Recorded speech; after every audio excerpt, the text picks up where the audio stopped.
Dahil bawal na ang pogo sa bansa na bistong pinasok na rin ng isang Malaysian national ang pagtutulak umano ng iligal na droga. Ang pag-aresto sa kanya sa isang buy-bust operation sa Parañaque, tinutukan ni John Consulta.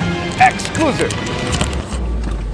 Sa surveillance video ng NBI-NCR, kita ang pagsakay ng Malaysian national na target ng operasyon. Yung awang ko doon sa...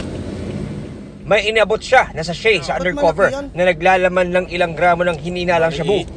Yung 5 grams. Nang tanggapin na ang pera at simulang bilangin ng suspect, lumapit na ang mga ehente ng NBI-NCR. Ano yan? Oh, pinaprame up mo yata ako, sir eh. Baba, get down! Down! Down!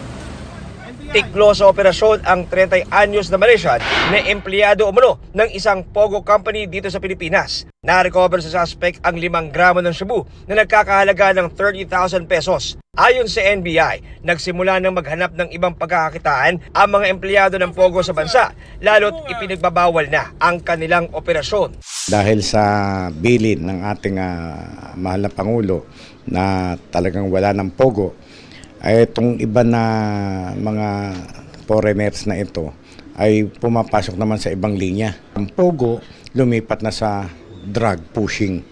Bukod sa pagiging empleyado ng pogo, ay interpreter din umano ang naaresto Malaysian at marunong lang magtagalog na nagsimulang magbenta ng droga sa mga katrabaho sa pogo at maging sa mga Pilipino. Kaya bilin ngayon sa units ng NBI. Lalo naming babantayan yung mga kung saan ba papunta itong mga pogo workers na nawalan na ng trabaho. Foreigner man o Pilipino. Sinusubukan pa namin makuna ng pahayag ang suspect na nakakulong na ngayon sa NBI Detention Facility sa Bilibid. Para sa GMA Integrated News, John Consulta, nakatutok 24 oras.